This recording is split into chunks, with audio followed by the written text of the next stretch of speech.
Pump it up, pump it up. Trae. Come on, come on. With Trae. Pump it up, pump it up. It's the day with This is the day to gain inspiration, to make a positive change in the nation. We're inviting you to partake in conversation, to raise your vibration. It's the day that we will all celebrate all of our peace that make this thing elevate. Watch the negative fade away, cause it's the day with Trae.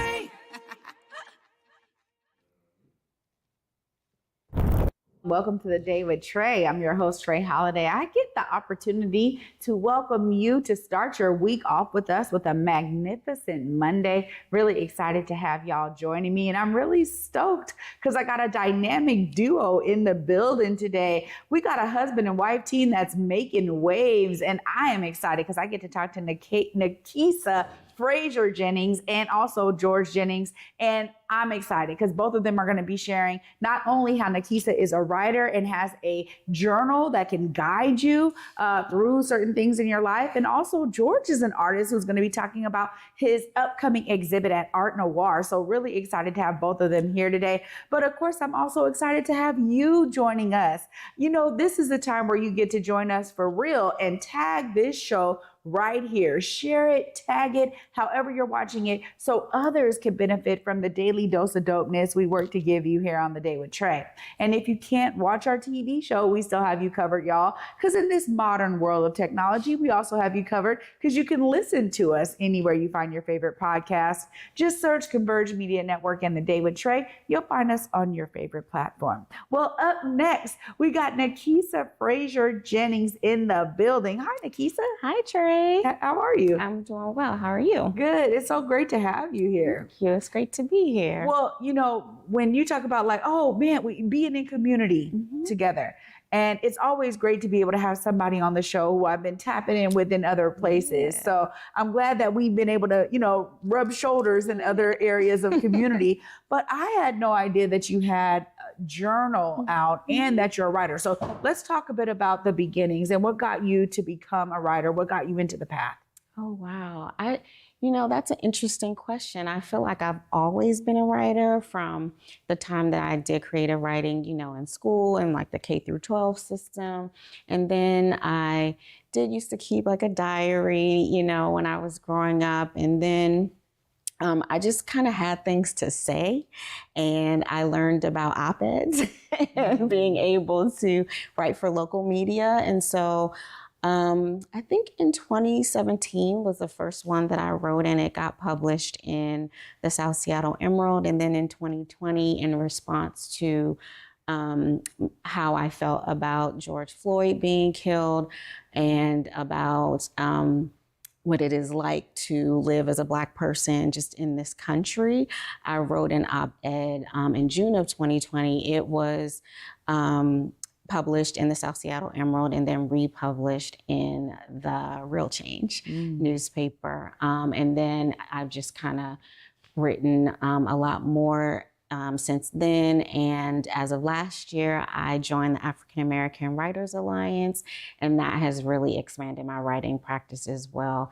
And last year I started sharing my writing, verbally with readings for the public in different spaces. So the first one was Nonfiction for No Reason, that series. So that's kind of like my writing journey so far. Wow. Well, what I love is that there's different opportunities to tap in and grow your skills and also connect with other writers here. We talk about the African American Writers Alliance. I know it's been such a strong kind of center anchor for so many writers from the Black community. It's great to see that you've tapped in there. No, they came here, and it's for me, we need these avenues. Talk about how it's been to build those kinds of connections over time.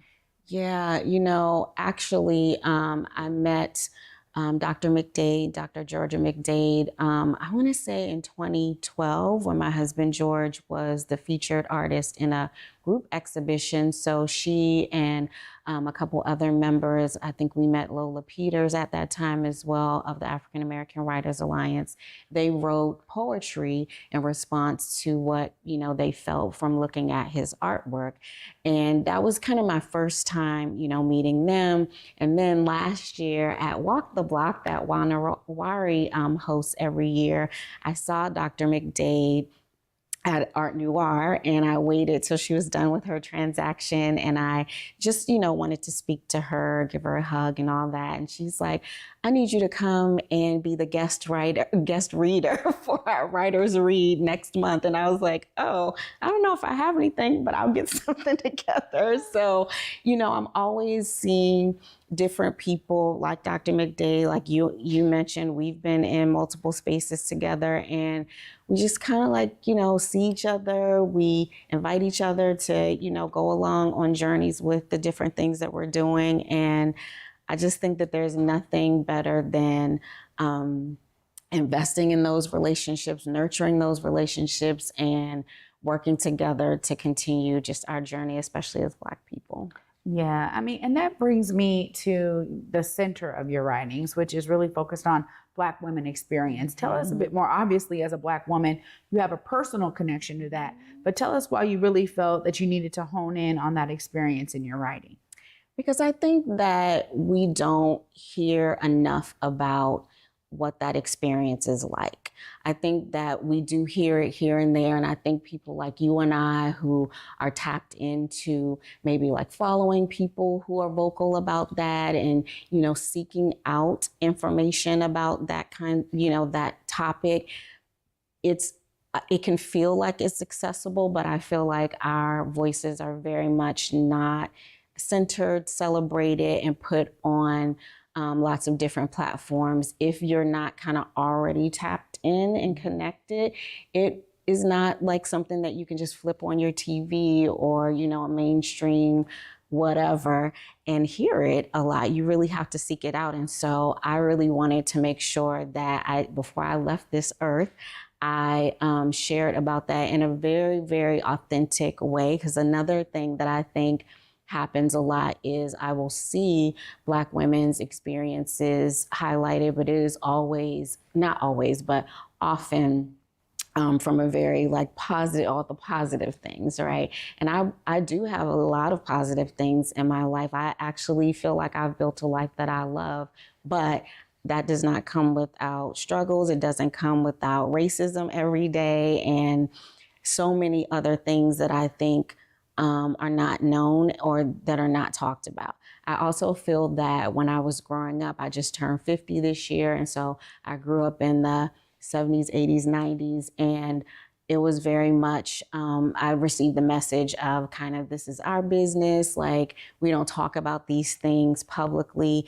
And I really wanted to like abolish that because I think not talking about things publicly, about your experiences as a Black woman and, you know, a Black girl first growing into a Black woman, it can make people feel like they're the only ones going through certain things, very isolating. And I really want to reach back also and make sure that young women and girls who are coming up behind me know that none of these things should be a secret. And I want to share with them that maybe what they're feeling, what they're going through is something that a lot of us, or maybe all of us, have. Yeah, you know, it's important too, because I think when we understand how narratives play out and make impact for other people, ultimately, that is the beauty of sharing your story. You never know how it's going to impact someone else. And so I can imagine that that's also what got you into creating this journal, this guided journal. Yes. So tell us more about that. Yes. Do you want me to show? Sure. Okay. So I created this journal, 100 Days of Gentle Accountability. And it is a journal that has 6 of the same writing prompts for 100 days. I also incorporated some of my husband's photography in it because I just wanted people to have like a little like a little art treat, every few days after they wrote in the journal. And when I wrote this journal, I've been very unapologetic about sharing that I have Black women in mind, not that it's just for Black women. I think anyone who wants to have a writing practice, either expanding the one that they already have or starting a new one, that this book can help them do that. But the questions or the writing prompts that I chose, like, what am I proud about me today? What obstacles did I face in achieving my goals, and how did I take care of myself, are 3 of the 6 writing prompts. And I think that that's something that, as a person who is very much into self-care, and I'm kind of switching that or expanding that to talk about self-love more than just self-care, because self-care should be a part of your self-love practice, actually. I think that we, especially as Black women, are not socialized and conditioned to even think about those kinds of things for ourselves. Like, how did I take care of me today? I really want Black women in particular to center that for themselves. And if you only take a few minutes a day and this journal helps you do that, I think that that is very important. I think we've been conditioned to feel that centering our needs and even thinking about taking care of ourselves is selfish, and that is absolutely not true. I want to push back and replace that narrative, because it's false and it's harmful and it does not support our overall wellness. So I also put the one about obstacles to your goals, because a lot of times people will use a journaling practice to, talk about what do I need to do today? What do I need to do this week or this year or whatever? And then we can be very hard on ourselves when we don't, reach those goals. And a goal is just that. It's something that you're striving toward. You're not going to always reach them. Some goals we never will reach. It's just always something that we're going to work toward. And that's actually okay, And so also I want people to not be as hard on themselves. I talk about how, when we are help raise, interact with, young children, we would never say to them some of the things that we say to ourselves, like the negative self-talk and the beating ourselves up and not giving ourselves the opportunity to grow and expand and things like that. So there are obstacles that, happen that can make you not reach a goal, and that's life. But I think that we have been socialized and conditioned to feel that we have to, be super women, which we know is harmful. But I think I even, talk about it all the time and try not to live my life that way. But I very much have to be very conscious of not falling into oh my gosh, I have this to-do list and I got to check all these things off. And so I'll just stop, center myself, not with the journal necessarily, and say, you know what, we only getting 7 of those done today. And I'm going to sleep like a baby tonight because that's all right. This is what's great about journaling is the reflective piece. Mm-hmm.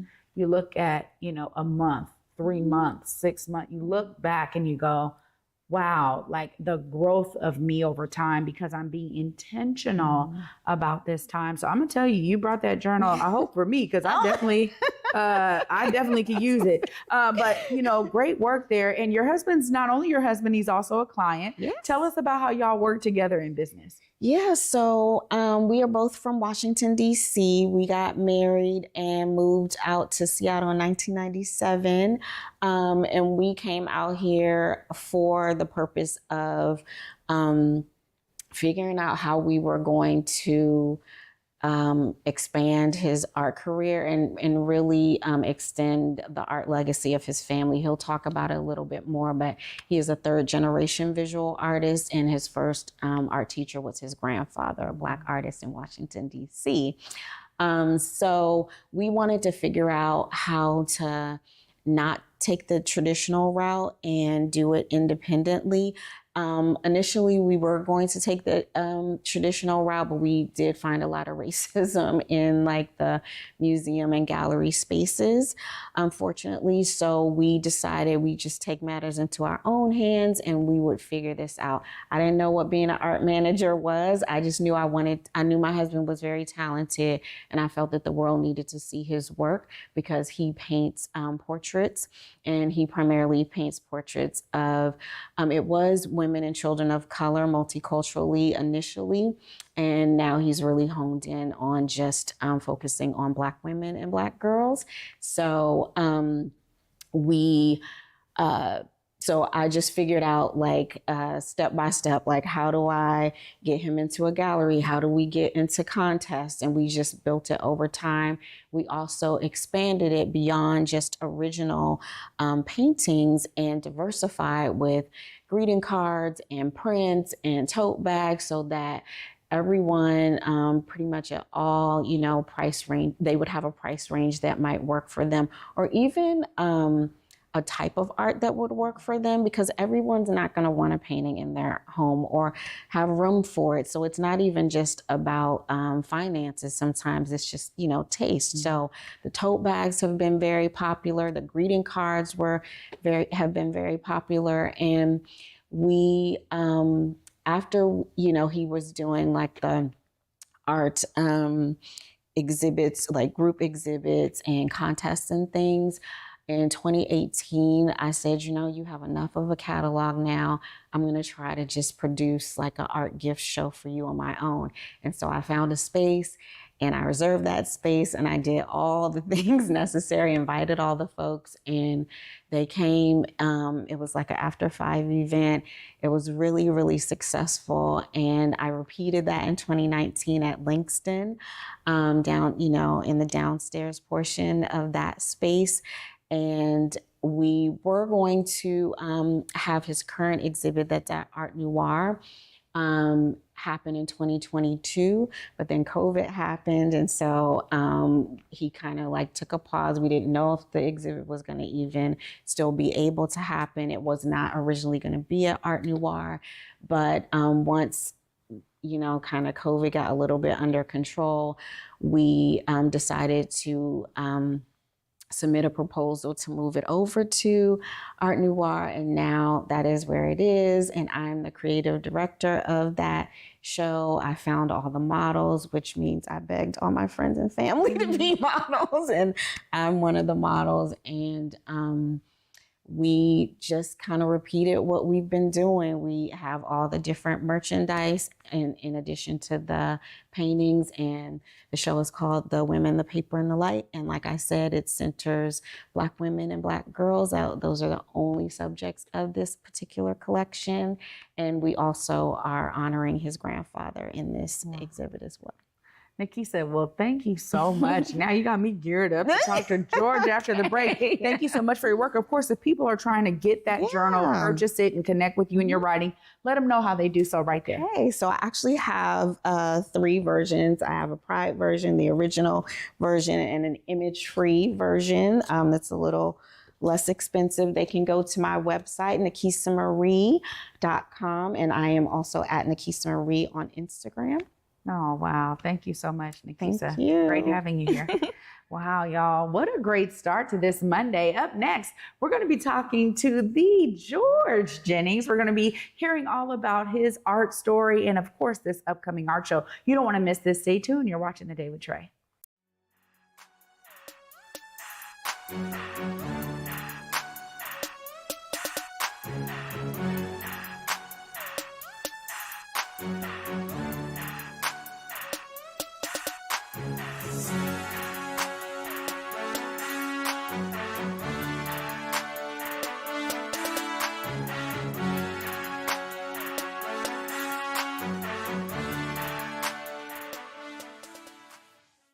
Seattle Opera presents the world premiere of Jubilee. Jubilee follows the historic Fisk Jubilee Singers' initial tours following the Civil War. While raising funds for the fledgling Fisk University, the group shared their music around the world, showcasing more than 40 African-American spirituals such as Swing Low, Sweet Chariot, Deep River, and Wade in the Water. Jubilee is not to be missed. October 12th through 26th at McCaw Hall. Details at seattleopera.org.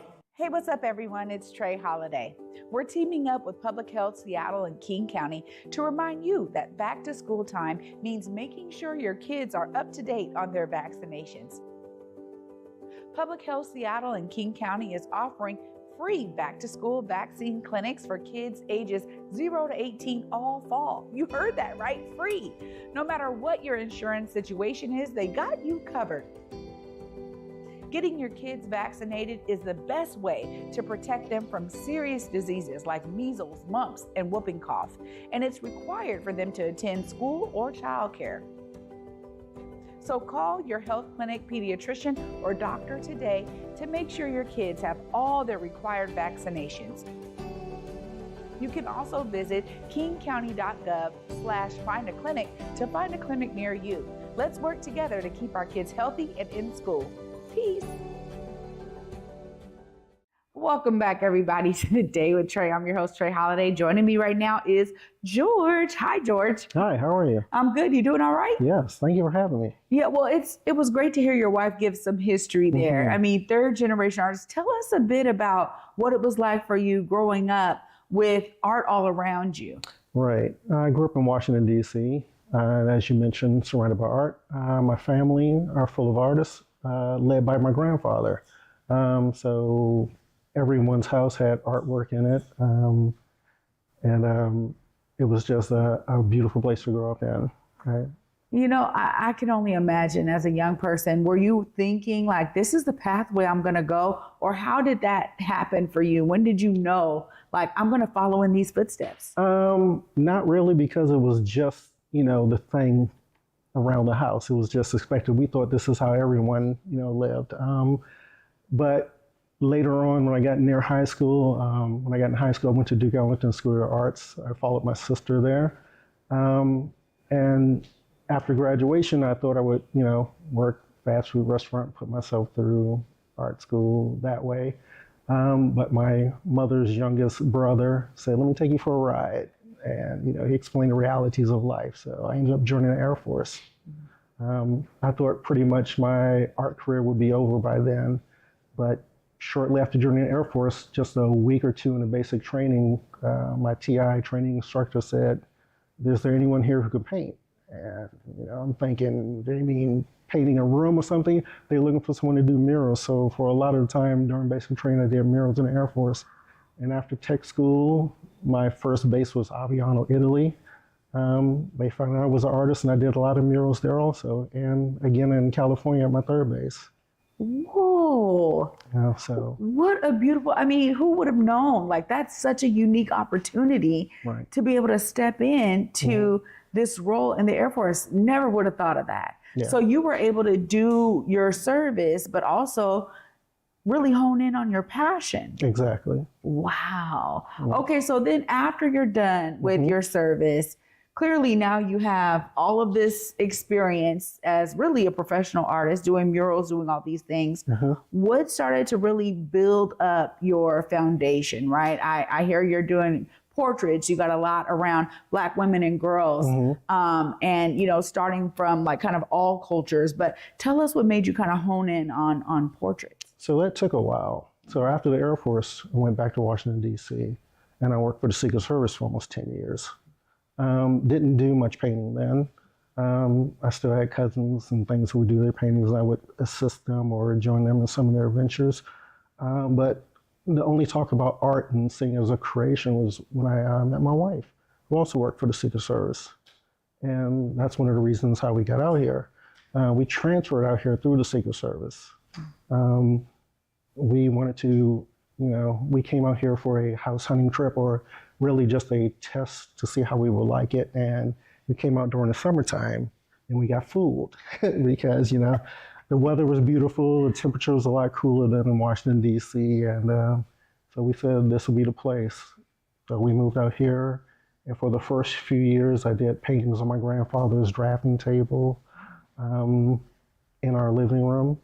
And then we just said, you know, a friend gave us the opportunity at the Red Lion to show a couple of pieces.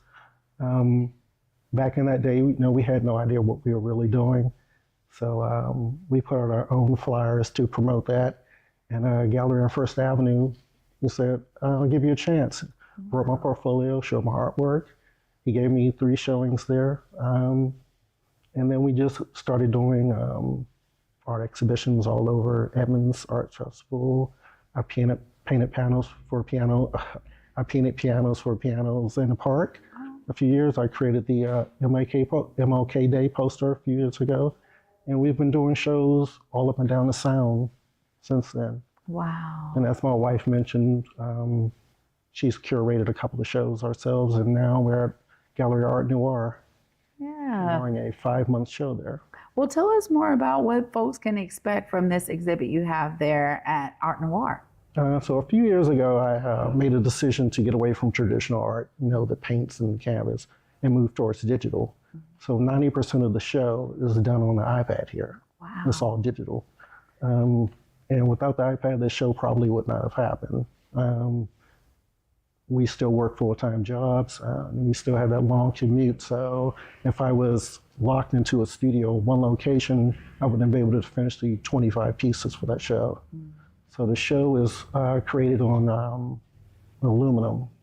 The paintings are either 3 by 2 by 3 feet or 4 by 5 feet. So the show has an appearance of being printed on glass. And all of the women in the show are people that we personally know. And I tried my best to do as many pieces with the women with natural hair to support them in their decision to do that. So the show has gotten a great response, and didn't realize what effect it would have on the people from just the response from the models and other women who come up to me and tell them what it means to them. Well, you have a piece here, and I didn't know if it was a part of the collection, but we can show folks, right? So this is a smaller print. This is our cousin, our niece, Titasia. She has one of the larger pieces, one of the 4 by 5 pieces that you'll see when you first walk into the show. Well, what's so interesting about the digital art is I think there was a misnomer about depth, right? Tell us a bit about how you're able to create depth with the digital art form. I use a program called Procreate, which recreates traditional art or digital art, depending on the style you want to choose. And it's virtually the same thing, except for you can work with layers. You can easily correct your mistakes. But it's virtually the same thing, and it allows you to do some things you couldn't possibly do with traditional art. Wow. Would you say there was a huge transition between traditional art and moving into digital? It was. The first thing is the learning curve of the digital art, and then also getting used to transitioning from a pencil on canvas or board, and you get that grip that you normally feel, to using a plastic nib on glass. So, and also working in a smaller aspect. This is only 13 inches, and I'm used to using larger canvases, and you don't actually get to see your piece in full resolution until you actually print it out. Wow.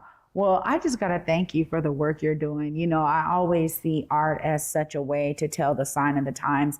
And when we have artists who reflect us and can come from culturally specific kind of roots and background, that then now we're reflected in the world of art versus a lot of history, you know, Black folks feeling like we're not reflected. We're not a part of that art world, right? Like it's separate from us. And so thank you for the work you're doing and for having this show at Arte Noir. Now you get to give the folks all the details so they know when to come and how long it'll be up. Look right there and just let them know all the details. The show is currently up now, and it runs through February of 2025, February 11th. You can find my artwork at George Jennings Art, and also make purchases from our merchandise there also. You'll find links there. Wow. George, thanks so much for being here. Thank you for having me. Wow, y'all, I'm so inspired by this amazing Black phenomenal couple. I mean, to start my week off with the two of them has been fantastic. You know, I'm gonna wrap it all up right after this short break. Stay tuned. You're watching The Day with Trae. Here on Back to Vesa, it's always been important to me that we uplift stories from across the region and that no matter where you live in the nation, you never have to miss a moment of the show as we continue to highlight the beauty, excellence, and resilience of our communities across the Pacific Northwest. Why? Because representation matters. So no matter where you live, be it the Central District or Centralia, Portland or Pullman, or anywhere across the country, I encourage you to join me on this Back to Vesa journey by downloading the free Fox Local app on your phone or smart TV as we continue to elevate the very best in our communities.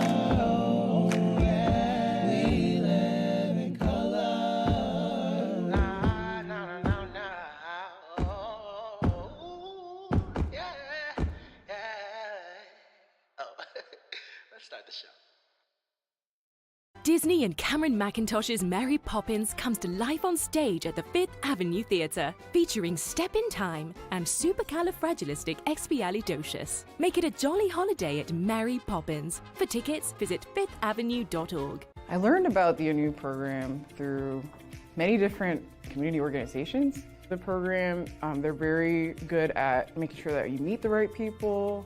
My favorite part would have to be the community building and also the volunteer opportunities as well. I've been working on my physical health a lot more. I've been intentional about that, and they're very big on that. I'm still learning how transformational it is because there's just so much opportunity. It's a great program and they will support you. Visit the link at the end of this video to learn more. Welcome back, y'all, to The Day with Trae. I'm your host, Trae Holiday. What a huge, huge way to start the week off. You know, I always love some good Black love up in here. And it was great to see NaKessa and George and how they have come together on their own endeavors. Of course, we got NaKessa's journal. You want to make sure you go to her website and get that. And you want to go check out this amazing exhibit at Arte Noir of George's digital artwork. It is actually there until February 2nd of 2025, but you got plenty of time to get there and take some friends, take a loved one, you know, make it a fun date night and go check out this phenomenal art exhibit. You know, I'm always inspired, y'all, because whatever you're doing, there's ways that you can bring your brilliance into community, and both of them showed us how they did just that. So I want you to be inspired because you too can be doing something that you love on top of, okay, fine, do what you need to do to pay your bills, but never forget your passion. Bring it out so that others in community can enjoy it. Thanks so much for watching today. You know I'll be back with y'all tomorrow. Until then, at 11 a.m., y'all, peace.